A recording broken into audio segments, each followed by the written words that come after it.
Now entering Nerdist.com. Hey everybody, welcome to Today We Learned number 8. This episode is brought to you by our friends over at HostGator. HostGator is the best place to get a website. They offer premium web hosting at low costs. Nowadays with .coms getting bitten up all over the place, everybody's got one. I feel like .nets are the best way to get a killer domain that's not 180 characters. So go over to HostGator and grab a .net. HostGator is awesome because they offer 24/7, 365 days phone, chat, email support. You have a problem, they can handle it. They're really good at that. They offer hosting for any size site with shared VPS and dedicated servers. Whatever that means, I'm not a scientist, but it's amazing. And if you have a website, if you have a domain somewhere else, and you're not satisfied with them, they can move their site for you if you want to do that as well. They'll transfer it over, handle that, and all that cool stuff. So yeah, HostGator is amazing. Head over to HostGator.com, buy some hosting, get some .nets, and use the coupon code LEARNED30 to get an extra 30% off and support the show. And we want to thank HostGator once again for sponsoring us, and we appreciate it. And we appreciate everybody for listening. We appreciate all you guys for listening. And speaking of listening, this next episode you're about to listen to features a very, very fun friend of ours, Scott Porter. Me and Dan's known Scott for a bit, but I first met Scott at Comic-Con this past year. I met him after the to-do list party, and we ended up hanging out, and he's a really cool guy, and we wanted to have him on the show. He's fun to hang out with and talk to. For those of you that don't know Scott Porter, he's in Hart of Dixie on the CW. He was on Friday Night Lights. He was in that movie, The To-Do List. Good movie, by the way. And for those of you who are fans of the CW, I'm a fan of Arrow. That's on the CW as well. Hart of Dixie, the new season premieres on the CW on Monday, October 7th. So today's Monday, but it's not today. It's the next Monday from now. So next Monday, October 7th at 8 o'clock, you can watch Scott Porter on Hart of Dixie. So, without further ado, let's get to it. Today we learned number 8. Today we learned. Gentlemen, let's broaden our minds.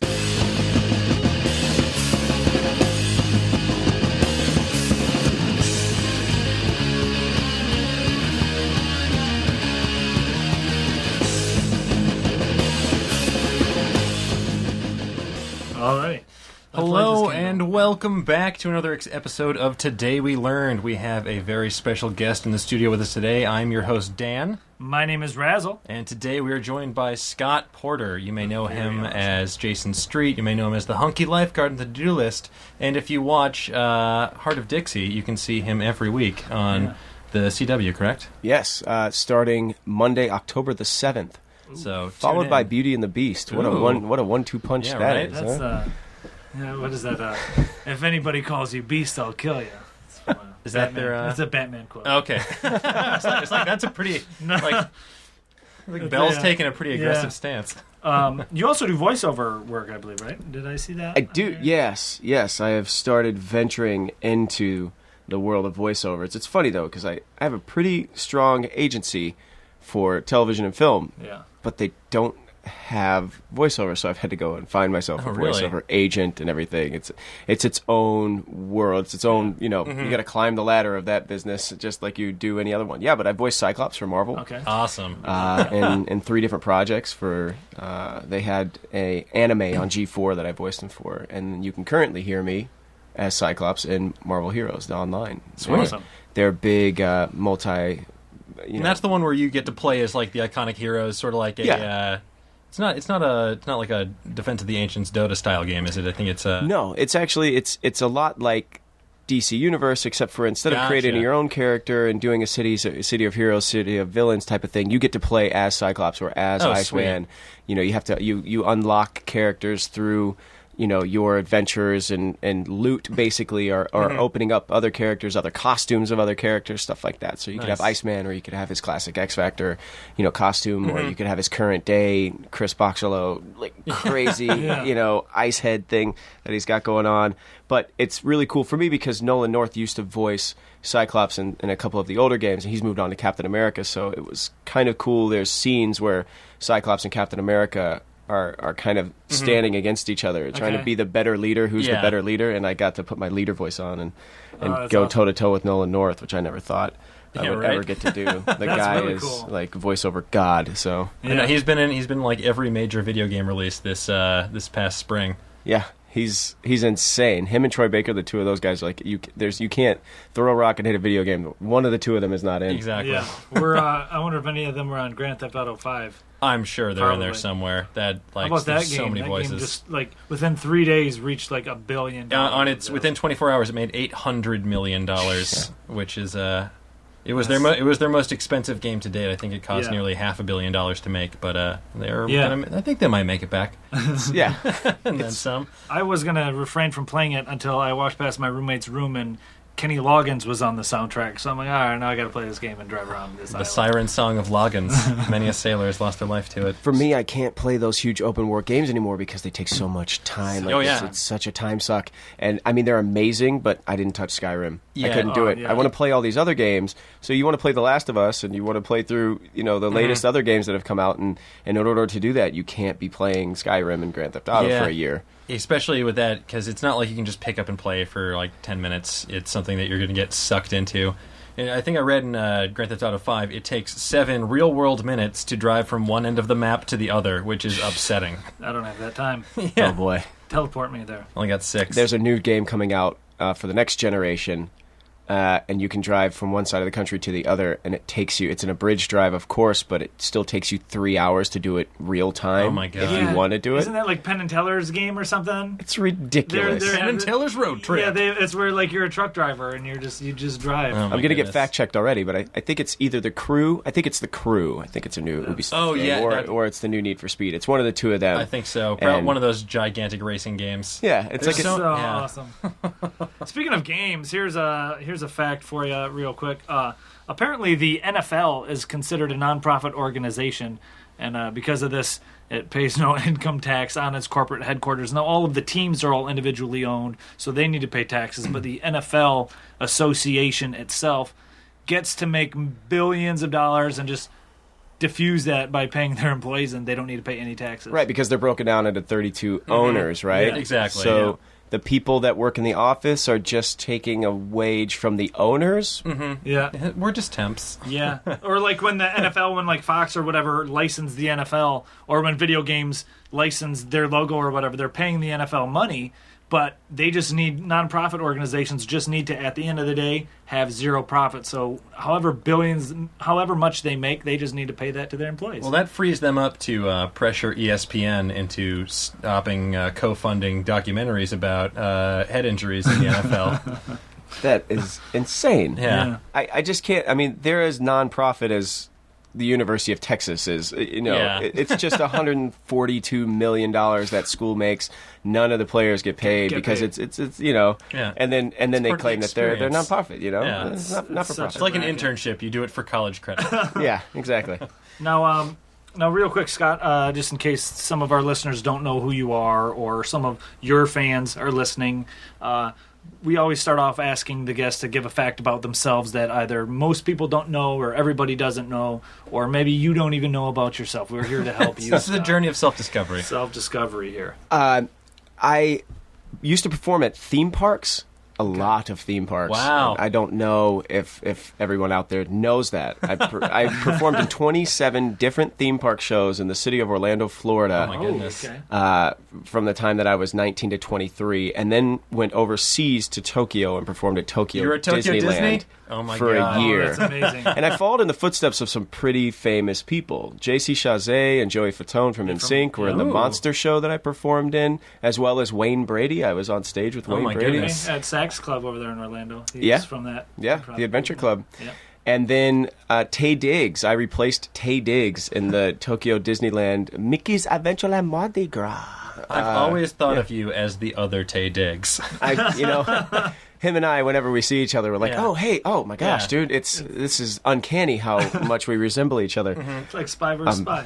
Yeah, Is that the Black Scott Porter? yeah, exactly. Oh man, is that the, yeah? Now, you say you performed in amusement parks in Orlando. Did you perform at the Bible There's a in Kissimmee, Orlando, because I lived in Orlando for like 4.5 years, and they got like Disney and Universal and all that. There's a Bible themed park over there. I've performed at all of them. Okay. And the Bible themed theme park, I performed in a Christmas group. Okay. Singing down there. I used to do a lot of. I cut my teeth in the entertainment industry in a little company called the Caroling Company, where we would have 4 Dickens-style carolers with, old school clothes, tails and top hats, and we'd go around and sing and Would you like to hear ascots. carols, sir? Yeah, Or have your chimney but in cleaned. order to be sent out to actually perform, you had to learn 82 Christmas songs. Now ask yourself if you know 82 Christmas songs. I don't know if I could name 8 off the top of my head. I could sing you 8 different versions of Jingle Bells that I hear on the radio. Most of which are Batman related. yeah. It's 82 carols. That's insane. Yeah, and it all came back around for me after I did the Caroling Company in Orlando. I performed at the Holy Land is what it's actually called. Yeah. It's the Bible theme park, the Holy Land. I've also performed at SeaWorld, Busch Gardens, Universal's Islands of Adventure. Ooh. I am still on the placemats at Pirates Dinner Adventure in Orlando, as well as the one out here. I am also on the placemats with very Nick Carter style, blonde, long hair, cut right down the middle, parted right down the middle. Still on the placemats down by Knott's Berry Farm. There's a Pirates Dinner Adventure out here. They expanded and took the image that they paid me $200 to take. And I told him, I said, his name was Mr. Barrow. She was one of the Flying Barrows. There was a huge circus group. It's like the Flying Graysons, basically, these guys. And he said, Scott, I'll give you $200 for this photo. And I said, yeah, but then do I get points or interest or anything? Do I get royalties on this? A coupon to Pirate Adventure? Hold on to 1 second. Clay, I will give you $200. And I was like, no, I'll take the $200. I'm 20 years old and like working 4 jobs. I'm like, no, I'll take the $200. And they got the most out of it. They are still getting the most out of it. Yeah, they are. Speaking of, real quick, we mentioned that you do voiceovers. One of the more prominent voiceover artists is Rob Paulson. He does like Pinky from Pinky and the Brain and all that. I was looking up some of his trivia as well, and they I don't know if you guys remember the Got Milk campaign. Yeah, I have milk because of that campaign. The very first one was the famous, and it's the best one, was the Aaron Burr sketch, where the guy's working at the museum, and they call him up, the radio calls him up, and they're like, who shot Alexander Hamilton? And he's got food in his mouth, and he's trying to say Aaron Burr. The peanut butter, the peanut butter in his mouth. The voice on the phone is Rob Paulson, but the director, even bigger fun fact, the director of that commercial was none other than Michael Bay. What? Yeah. Oh my God. Michael Bay, famed from Armageddon and The Rock. The Rock, and most recently, A Pain and Gain. Yes. Directed the very first Got Milk commercial. And listen to this. This blew my mind when I read it, because it seems like it's so recent, but that was recorded and created in 1993. So we're talking 20 years ago. That commercial is 20 years old. So any other Got something is from that commercial. Well, that explains why a giant pair of peanut butter boobs exploded from his mouth at the end of the commercial. It's funny. It's come full circle, though. My buddy Greg, he is one of the programming directors for Alamo Drafthouse down in Austin, Texas. Okay. And he did a day called Baymageddon, where he did Bad Boys and a couple of the choicier Michael Bay films. And Michael Bay's people caught wind of it, and they called the Alamo Drafthouse and said, look, I know you're doing Baymageddon. If you give Bay some type of award, we might possibly... he might do something for you guys, And so they gave him Best Action Film Director of Explosions and, Bad Boys movies or whatever they gave him. And he cut like an $80,000, 4-minute intro into Baymageddon, where he's wearing, a priest outfit. He's saying that he's sworn off violence, and he's really now just wanting to just kind of take it easy. He's retired from action films. He wants to tell really character-driven stories, small independent films. He sits down at a table and he's got cookies and a glass of milk. Oh, that's awesome. He dips the cookie in, he takes a big gulp of the milk, and then he looks up and he goes, "Can we curse on this thing?" Yeah. He goes, who the fuck am I kidding? And he grabs a clicker that's sitting on the table, clicks it. The house blows up behind him. The wall, the house he's sitting in blows up. And he's like, welcome to Baymageddon, bitches. And then he sent them a copy of Pain and Gain 4 weeks early. And then the people that sat through the day of watching the Baymageddon, they got to see Pain and Gain 4 weeks ago. Fucking awesome. Super rad. Which reminds me, we just changed the name of the podcast to Today Michael Bay is Today Awesome. We Bayed. Today we bayed. But he's got that. Today we bayed. Today we bayed, and The smoke was originally not supposed to be green at the end of The Rock. Yeah. I'll tell you what, I'm a huge Michael Bay fan. My friends shit on me, and I like Michael Bay because Michael Bay movies are like water slides. They're simple, there's nothing to it, and they're all the same, but they're fun as hell. Yeah. You know what I mean? It's like the Dare Stuka at Wet n Wild. You just... Yeah, they're so fun. Like Transformers 3 was bad, but it's still robots fighting robots. Sign me up. I'm on board. Whether or not he's going to turn them into aliens, I will. I'm still going to go see the new Teenage Mutant Ninja Absolutely. Turtles. I'd prefer that he didn't make them aliens.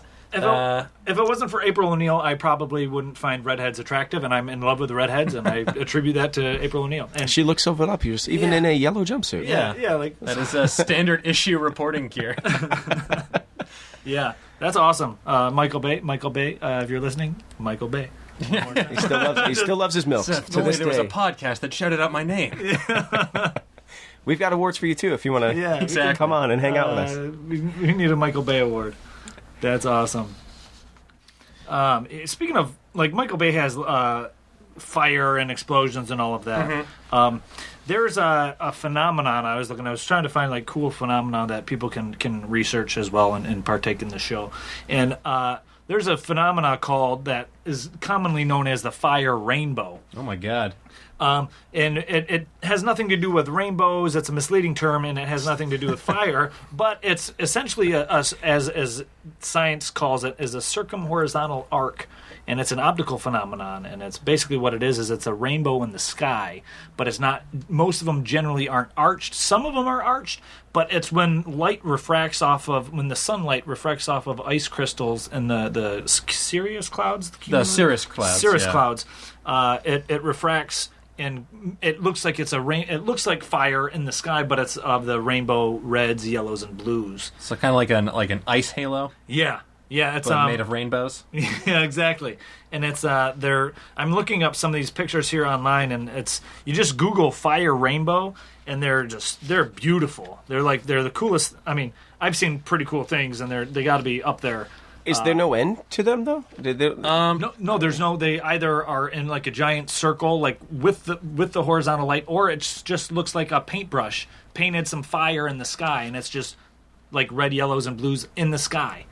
Sure, it's beautiful and everything, but how the fuck am I supposed to get that gold? Yeah, right. So you need a jetpack. The leprechauns are getting tricky. It's like it's like kind of like the aurora borealis, only it's instead of it being like greens and purples. I wonder if this caused like the old Norsemen. If that like helped create the theory that there's a rainbow bridge. Exactly. That Idris Elba's waiting at the other side. that always puzzles me because like back in those days they were completely ignorant to science. They didn't know anything. They see these strange things and they think gods are up there causing a ruckus that's just like to not know anything and to be traveling the world and see a whale thinking it's a giant sea creature, and then you look up and there's just colorful flames in the sky. Man, that's got to be weird. Like, must have been terrifying to exist in a pre-scientific era. Yeah. And they had the same thought that the rest of us had when we saw Miley Cyrus at the MTV Movie Awards. It was like, what is that? Explain this to me, someone, please. It's a demon. It's like Tom Hanks on the movie Big when he's like, it's a building that turns into a robot. I don't get it. And he's just like, it's a building. What do I do with it? I don't get it. It's and I'm reading here, and it actually it requires the sun to be very high in the sky at an elevation of 58 degrees or higher. So get your protractors and make sure it's at 58 degrees. Yeah, or you just wasted your day. So I'm looking here, and it's really kind of a shitty phenomenon because it only occurs in the United States There's only a time period of 670 hours between March and September that it occurs. So you're never going to be able to see it unless you Google it. Even worse for our one UK listener, I'm presuming, because it's only 140 hours between mid-May and late July. So book your vacations now. Like, phenomena are cool, but I'll just look up pictures on YouTube or on Google. That's funny. That looks cool, though. I would look that up. Well, on the more horrifying end of the spectrum, let's talk about bees. Let's do it. This is pretty awful. Oh my god, I can't even believe this headline. A virgin queen that survives to adulthood without being killed by her rivals. That sentence right there lets you know that bees are not to be fucked with. A virgin queen that makes it all the way to adulthood without being killed by her rivals. She will take a mating flight with about a dozen or so male drones, so a bunch of suitors out about tens of thousands of eligible bachelors. They will fornicate with the queen mid-flight, and their genitals will literally explode and snap off inside the queen. Yeah. They, like, I live... Michael Bay's balls. Yeah. They want that royal jelly something fierce. I feel like Michael Bay should have made that Bee movie. With that Seinfeld did.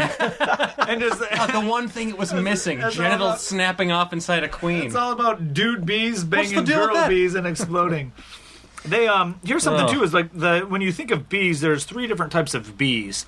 There's 2 sexes, there's female and male bees. But there's the drones, there's the workers, and there's the queen bees. Now the workers are always female. The queen bees are obviously female. And the drones are always male. So the drones, the male ones, are pretty much just bred to fuck and die.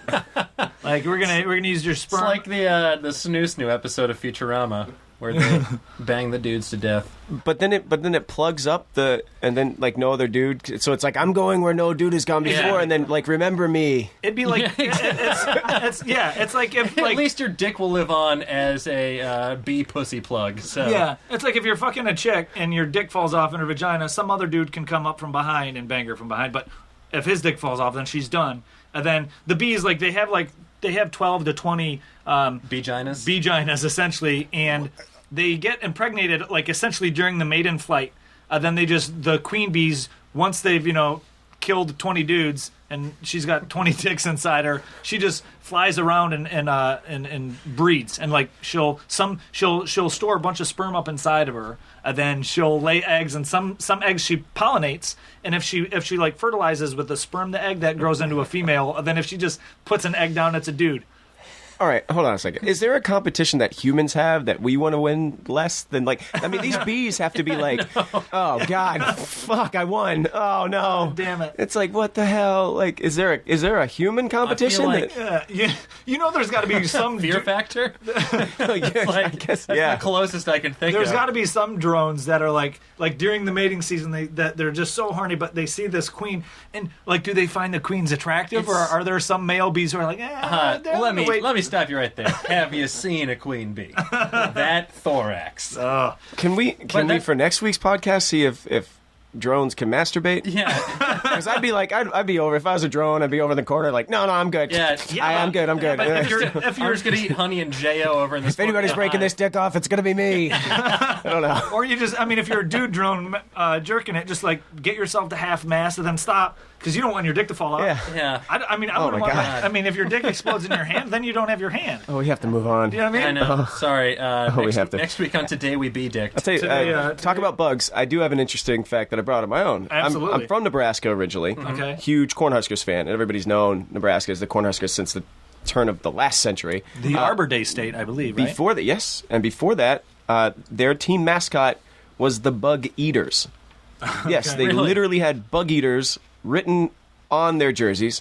They're named after it's a bull bat. These giant bats that Nebraskans really needed to keep their agriculture going, because there's just a shit ton of bugs in the Midwest, like really dangerous for crops. And so these bats were like saviors, and they named it for a decade. Oh, wow. And they had a lot of success. And then, Fairweather fans, as soon as they had their first losing season, they're like, all right, change this fucking name. We have a It was PR problem. either that or like the rest of the state came to the conclusion that, this is not a good name. Exactly.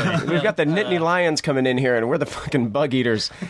So then they changed to Cornhuskers, which is obviously much better. Yeah, exactly. Yeah, that doesn't offend anybody, or it doesn't sound like Bug it's Eaters. That's RISD, the Rhode Island School of Design, is an art school, and they do have some sports teams. And when they finally started having varsity sports and all that, they decided to give the students the chance to name their teams. Being the clever group of so-and-sos that a bunch of young art students are, they voted to call themselves the Nads. So that way, during games, they can shout, "Go Nads." That's so stupid. And that's for real. That is a science fact. That's That a science is fact. Yeah, my alma mater, I went to Tufts University up in the Boston area, and we are the Jumbos, named for Wow. P.T. Barnum's infamous elephant. Wow. We actually had Jumbo's taxidermied corpse on display in the athletic building until one day the building burned down, and legend has it that Jumbo's ashes are now stored in a peanut butter jar somewhere in the athletic building. But long story short, we're named after a circus elephant for our Division III football team. Well, it's not so bad. Yeah. It's not so bad. Exactly. I believe that the Cornhuskers, they let the elementary school students across the state vote on the name, and that's how they ended up with Bug Eaters. Gotcha. So it's kind of along the same lines as the RISD. Yeah. RISD, gonads. You're letting elementary school students reminded me, when I was in elementary school, our town, I grew up in Wakefield, Massachusetts, beautiful place, and it had a big lake in the middle of town, and there was a huge geese problem. Every year, Canadian geese would come in and lay down a thick carpet of geese shit, goose shit. I think it is a plural. I don't know. I don't know the conjugation of multiple geese shitting. Anyway, they pooped everywhere, and it was a huge problem. So they decided to get this specially trained police dog that was, it was trained to hunt, get these geese out of there, scare them away. And they had every elementary school student in the town vote on a name for it. And so they went through 3 or 4 rounds. And then finally, everyone settled on the name Flash. I voted Flash because I loved the comic books. Naturally. Other people did because it was better than the other options. Maybe they were into American Gladiators. Yeah. It was popular at the time. That's And then, the very first day on the job, the dog trips, breaks both of his front legs, and had to be put down. Oh, that sucks. So that took a dark turn. yeah. Oh, yes. It's like Was not an episode expecting of that. Breaking Bad. Did they not have one of those little doggy skateboards? Yeah, I've no. seen. Cones? No, It's not like a horse. It's a I couple mean- years later until we could get enough tech decks together to the technology. I believe the term you were looking for was geese feces. Oh, geeseys. Geeseys. Geeseys. And a gaggle is what's A gaggle of group geeseys. A gaggle of geeseys. Here's something for you guys. If I were to tell you, if I were to give you the phrase "sex in a box," Tell me more. what would you think of if I told you the phrase "sex in a box"? Justin Timberlake. Justin Timberlake. I'm sorry, I can't. I'm sorry. I'm thinking a bunch of babies. If I was into dudes, that would be, a bunch of bees in a box Yeah. with a honeybee.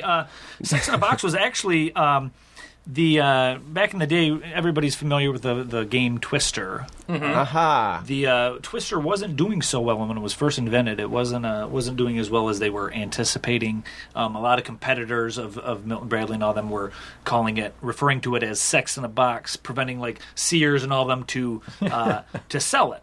And so it wasn't doing that well until somebody in the marketing department was like, let's get Johnny Carson to talk about it and play it on his show. So on The Tonight Show, Johnny Carson played it with Ava Gabor, a game of Twister. And in 1966, on May 3rd, 1966, the episode of The Tonight Show had it on there. And Twister went on to sell more than 3 million pieces of merchandise over the next year. Wow. Yeah. That classic Carson bump.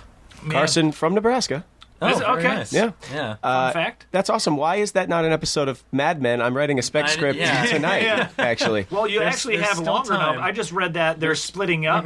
The next season of Mad Men was Yeah. supposed to be like a 12 episode, like normal, but they're splitting it up Breaking Bad style. So Yeah, Mad Men so won't they can- actually end till 2016. Till 2016. Till 2015. Until 1994. Yes, when Don Draper discovers grunge. Yeah, and here's I'm reading here. The main inventor, his name's Rain Geyer, but the people on the patent are Charles F. Foley and Neil Rabins. Those are the guys who took the patent because they worked for Geyer's dad at a paint supply store, and they ended up helping Geyer invent it. So they took the patent and they went off and tried to make other things that didn't do too well. However, fun fact, Rain Geyer, the original inventor of Twister, went on to invent Nerf. He invented the Nerf ball? He invented the Nerf ball for Milton Bradley and Parker Brothers. So even though he's not getting the royalties for Twister, I think Reynolds is his real name. Reynolds Geyer is. I think he's doing pretty well. To be fair, he also wanted to call it Twister Pretzel, which is a much lamer name. That's not. Yeah. Nerf is an empire now. Yeah, huge. I mean, Nerf is killing paintball. I mean, R.I.P. paintball. I remember when I was a kid, they used to have Ghostbuster toys, and I'm not sure if Nerf made them or if it was just ripping off Nerf, but they were the Ghostbuster Ecto, like the proton pack? The proton pack, and they shot little foam like cylinders, right? And me and my brother, we would put like pins, we'd put like needles in the front of these Nerf pellets. And we would shoot them at our ceiling because back in the day in the 80s you had that cork ceiling and everything like that. So we would make essentially projectile needles out of this Ghostbuster cannon and shoot the ceiling and shoot like wood and shoot the fences, and they would just stick in there. That's safe for children that are not at all enterprising. Yeah, toys are good for children who don't have an imagination of how to hurt other people. If you can't MacGyver it into a battle royale ready weapon. Yeah, we were when you're a kid you have some pretty you can, you malicious thoughts. You get bigger aspirations. Where are you from? I'm originally from Bay City, Michigan, which not much to do in Bay City, Michigan. No, needle gun capital of the world. Population like 32,000. Bay City, Michigan. Fun fact, also Bay City, Michigan. Madonna was born in Bay City, Michigan. Oh, yep. And also, fun fact, the band Bay City Rollers. They have that song SATURDOI Nights. Yeah. They're from Scotland. However, when they were that's it. They were from Scotland, but their name of their band is the Bay City Rollers. And when they were coming up with their band name, they had a map of the world, and they threw a dart at a map of the world, and it landed on Bay City, Michigan. So they named themselves Bay City Was it Rollers. a dart or was it a needle-laden Nerf gun? They shot a Nerf Gatling gun, 100 needles per second. Gatling gun. The And Bay City landed on Rollers Bay City. They also had a time machine, so they went into the 80s to get Nerf toys. Yeah. Also, fun fact, Bay City is close to Saginaw, Michigan, which Saginaw, Michigan is where fucking the blind piano player. I'm drawing blank here. Here's a fun fact. I don't Ray know. Charles. No, not Ray Charles. The guy Stevie Wonder. Stevie Wonder. Yeah. Which name a blind piano player. Schroeder from Peanuts. Yeah, he's from Saginaw, Michigan. There you go. Yeah. Fun fact about myself. That's a little bit about myself there. Razzles from Bay City. Well, Ad Rock's father from the Beastie Boys, renowned playwright Israel Horovitz, is from Wakefield. Oh, okay. That's it. Wakefield, Massachusetts. Oh, okay. Massachusetts. Wakefield, Massachusetts. There we go. That's interesting. While we're talking about cities here, I got here. Let's talk about Chicago. I lived in Chicago for a bit before I moved out here.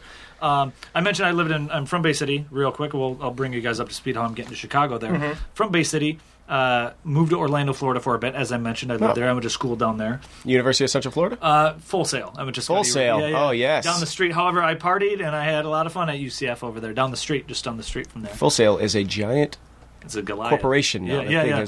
It's a for-profit university, which emphasis on the for-profit. I'm not knocking it. It is what you make it. That being said, I lived in Orlando, Florida for a bit, and then before I moved to LA, I wanted to get my feet wet and move to a big city, so I moved to Chicago. Then I moved here, and in Chicago, you hear stories and all that, and you hear about like the books. And all that. And there was a book coming out that came out in like 2003 called "The Devil in the White City." Yes, and that was about the World's Fair and a serial killer over there. And I was traversing the internet, and I'm like, you know what? Let's have a little fact about Chicago and death and murder and things that are just actually kind of pretty cool if it wasn't for the murder part. The H.H. Holmes, also known as Herman Webster Mudgett. I can see why he shortened it. Yeah. He's the serial killer that The Devil in the White City is about, and he was the first, essentially one of the first documented American serial killers in modern terms of the sense, and he lived in Chicago during the 1893 World's Fair. And long story short, Google him and look this up because this is interesting. You can sit on his Wikipedia forever. He murdered around 200 people. He confessed to 27 of them, 4 of which were confirmed. But he had a castle. They called it like the murder castle. And he had it specifically built with like angled doorways. There were doors and rooms opening up to just brick walls, and there was Oh my god. there was like secret passages and chutes, and like it was just like there was 100 windowless rooms with doorways opening to brick walls, oddly angled hallways, stairways to nowhere, doors that only open from the outside, gosh. and a host of other strange and labyrinthine constructions, it says here. And he also apparently sold the skeletons and Yeah. organs of his victims through contacts he made at medical school. Yeah, he would. So he'd kill these people, and then he would sell their bodies to like science and for medical use. And It was a hotel? yeah, it was a Yeah. hotel. He built it, and he called it a hotel in quotations. But people would check into this place Yeah. willingly. Yeah. See, this is the type of thing that today you couldn't get away with. No. Yeah, now that we have Yelp and Angie's Mr. List. Yeah, Mr. Mudgett would be just so 3 screwed. stars. I got murdered here. Yeah. Well, and I mean that's the thing too. Is back in that times, somebody goes to the World Fair and they don't come back. You just assume, oh, they're in Chicago. Yeah. They like Chicago. Right. Yeah, because you had to write letters and wait Yeah. for the post to Yeah. actually deliver that shit. But, Yeah, everybody guy- went to the World's Fair. Oh, And then, God. now, did it happen over a course of years, or was this a over the course of just the World's Fair, just like a month? Well, that like happened he killed over- them all at once. that was over. It wasn't. It was over a period of time. On one weekend. One weekend, he would go to the World's Fair and like. Did he pick call up- Guinness? I mean, did he at least set the record for murders in a weekend? He had to he would go to the World's Fair and like pick up chicks and be like, "Hey, come back to my hotel" and all that, and then and like bang him and kill him. Yeah, Which okay, just the don't- banging part's fun, but the killing him, like, come on, guy, don't do that. That's a World's Fair. Just let him go. It's a queen bee's But job. this dude, he would also like the workers. He would hire workers for the hotel, and he made the workers. They were all girls, naturally. He would make them take out life insurance policies, and he would pay that, and he would be the beneficiary of it. And then course. they would end up disappearing. You'd think like, oh, so who's your reference? Trina, who used to work here and now is in several pieces across many medical colleges in the greater Chicago Yeah. area. This guy is. I'll tell you what, he's interesting. Like you could, like I can't. We don't have time to read it all like today. But he was big into like insurance fraud. Like he got arrested once, and then he came up with a scheme to fake his death and collect insurance money. He killed the investigators. Yes. So then, and like all this stuff he's doing is like, oh man, like if I lived in the 1800s, I can't say I would be a law-abiding citizen. Just putting that out there because it was so easy to get away with things, and You just have to imagine that at a certain point, whatever insurance company is going to be like, he's collecting an awful lot of life insurance policies. Yeah. Oh, well, let's keep taking them out. But again, it's like, were they through different, different people. insurance I would hope agencies? so. But then there's no quick access to information like No. that. Like back Yeah. in the day, it's all hand filed. It's all, and Yeah, by the back- time you figure it out, it's taken you 18 months. He had a buddy who he connived with to do that with, and he convinced him and his family to fake their deaths in Pennsylvania. And he had his friend he had his friend come up with a backstory that he was an inventor moving to Pennsylvania just so that way when an invention went awry, it would be a reason for him to die. And then he ended up getting the kids, and the reason he got convicted was because they found that he ended up getting custody of 3 of the guy's children, and he ended up killing them. And then it's Oh like my like God. Al Capone, where you're getting away with so much shit, and then it's just like, dude, stop doing it. Yeah. And then you end up getting caught for like tax evasion. Yeah, it's like running a red light. Well, the first time you do it, and you're like, wow, that was really close. And then Yeah. you just start running, just out and out, start running lights. It's Then you just, can't Yeah. resist the color red. and then you're Yeah. just like a bull. You've got the hunger. Just, Classic Mudgett. yeah. that is being added to the lexicon Yeah. immediately. I'll tell you what, Classic Mudgett. I recently watched the Emmys, and apparently, according to the Emmys and IMDb, James Cromwell. You know how when people win awards, they give a fact about them. I want to know who, first of all, I mean, Yeah. just to press pause on that real fast. There were a couple of them that were really interesting, like Cromwell's. I thought I had to rewind it and go, Yeah. what the hell did they just say about Cromwell? I looked that up because But then it was like, one of them was like, he's from a town with 400 people. And I was like, that's the best you Yeah. could do Yeah. with that particular, I mean, God, that's a boring motherfucker. Collect Yeah. antique thimbles. Yeah. Well, and then some of them, it's like, I got to look that up because why was that even a thing? Yeah. Like James Cromwell, he won the award, and as he's coming to stage, the announcer's just like, James Cromwell is the only person to ever utter the phrase Star Trek on any incarnation of Star Trek. And it's just like that.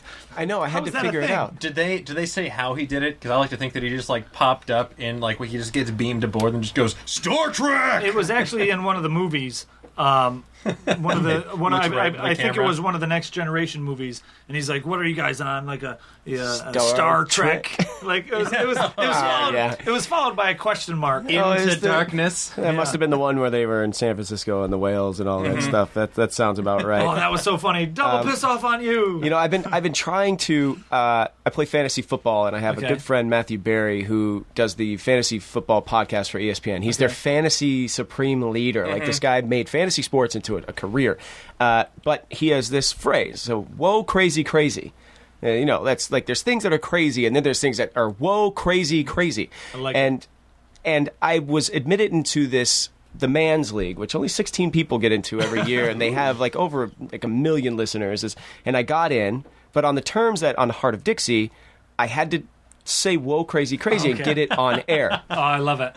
8 consecutive episodes, I would say "whoa, crazy, crazy" in a spot during like taping, and it would always get edited out. And then I thought for sure I had it. There was a scene where I have this crazy girlfriend. Yeah. She has a dog who she lost custody of to her ex-boyfriend, and it's in his SUV. She finds the dog. She's going to break the window, punch through the window, save the dog. The dog is named Dolly Parton.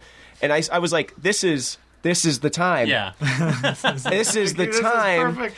And I say to her, you're not just acting crazy, you're acting whoa, crazy, crazy. And it makes it through the director's cut all the way up to the network. And then the network literally said, what is whoa, crazy, crazy? Cut that. Oh, that's so funny. So it got cut, and it was really unfortunate because I go on and millions of people are listening to the podcast, and I say it's going to be on, and then it wasn't on, and I haven't. And in this crazy Twitter world, still haven't heard the end of it. So once again, I'm trying to fit whoa, crazy, crazy on the show. That's I love that, and I just hope the people. I hope it makes it through all of the cuts. Just so I just hope it's something that they. Like, I almost hope they're onto you. Yeah. They just want to see, they just want to, like, they're in the writer's rooms and they're like, right, some way he can put him in a situation to where he can try and get this in.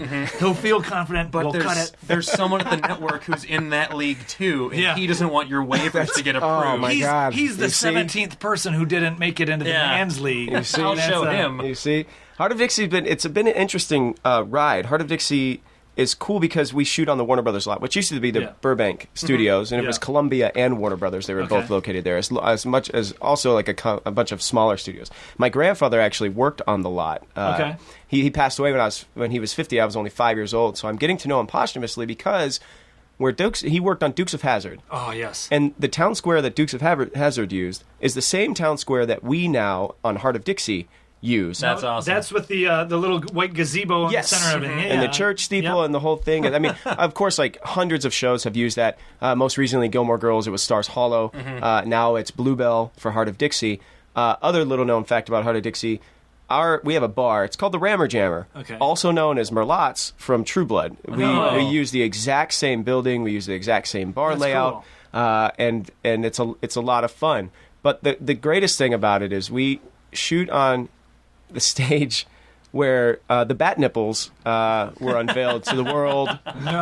Yes. Batman Forever, I believe. That was Batman Forever. Yeah, Batman Forever was the first one with the nipples. Batman Forever and Batman and Robin also shot on the stage that we shoot Heart of Dixie on, as well as Casablanca, which I'm way more excited about Batman Forever. Yeah, absolutely. Who isn't? I mean, Batman's awesome. Regardless of what it is, Batman by default still makes it cooler than most things. Yeah. I mean, it's still Batman. Yeah. And I mean, I'm walking in George Clooney's footsteps. Yeah. But our transportation director on our show, he's been since it was Burbank Studios, he's been there over 30 years, and he worked with my grandfather. So that's cool. I hear stories about my grandfather. Man, that's cool. Who worked in the transportation department and worked with Marlo, who is our transpo director, which is really kind of cool. It goes to show you that the world, the universe really does work in crazy, mysterious ways.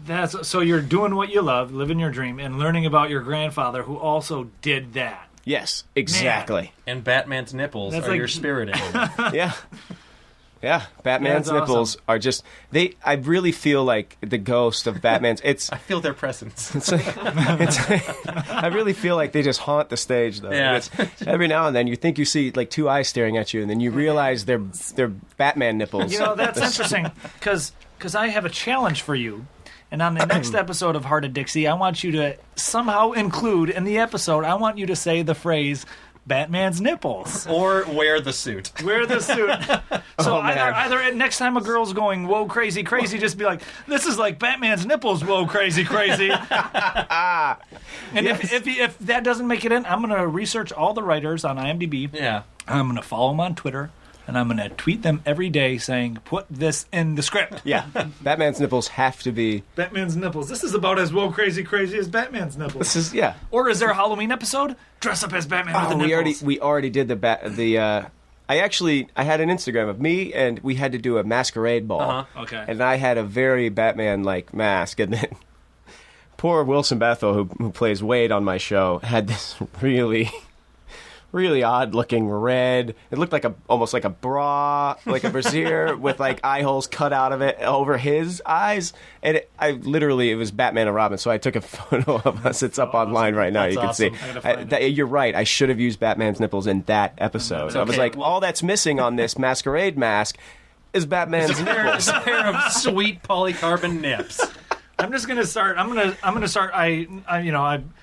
I don't watch a lot of shows, but I'm going to start watching your show. I haven't seen Hart of Dixie, but I'm going to start watching it just so I can give you challenges. Yeah. Hey, just give you cues like rub your eyebrow or... I've done so well with the first one that why not? Let's just keep on tossing them at me. That's awesome. Well, that's bringing our show to a close. We want to thank everybody for listening.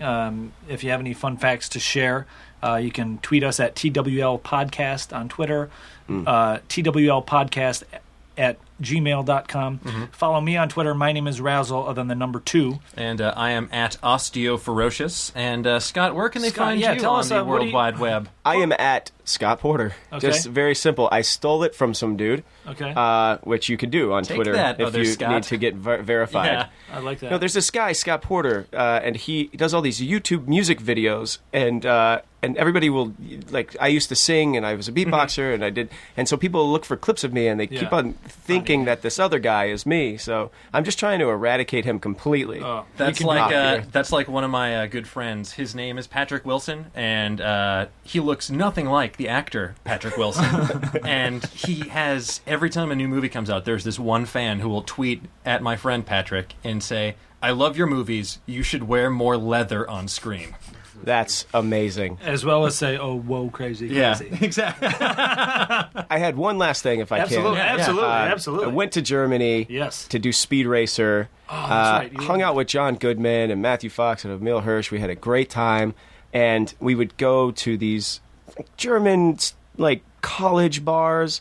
And all they serve over there is really straight liquor and beer. I mean, there's no mixed cocktails or anything like that. So we started just drinking hard liquor, just straight hard liquor. And we asked for shots of tequila one night. So this weekend, when you guys go out, drink your tequila like a German. It's gold tequila. Put a little bit of cinnamon on an orange slice. Take the shot. Put the orange and cinnamon in your mouth. And have a party. It'll be fantastic. So this weekend, when anybody goes out, try that. Try it. Mouthtoberfest action. That's awesome. Yeah, that's really cool. Yeah. I'm not going to try that. I don't drink alcohol, but if my brother does, I'll let him know. You can just have an orange with some cinnamon. I'll have It's whoa, crazy, crazy. I never knew, but that's how the Germans drink their tequila. So that is good to know. Real quick, one fact while we're talking about alcohol. Whiskey, when it is first distilled, whiskey is clear, but it gets that brown color from the oak barrels in which it is aged in. So that's what you're essentially drinking, the color of barrels. Sweet barrel juice. Yeah. Sweet. Scott, you mentioned Instagram. What's your Instagram? Where can people stalk your photos? At Skittish Kid. That's my old beatboxing moniker. Okay, nice. SKITTISHKID. No spaces or underscores. And then, other than your Hart of Dixie, that airs October 7th? Monday, October 7th at 8 o'clock, 7 so Central. Set your DVRs, and thank you for listening. We hope you learned something. See you next week. See ya. Now leaving Nerdist.com.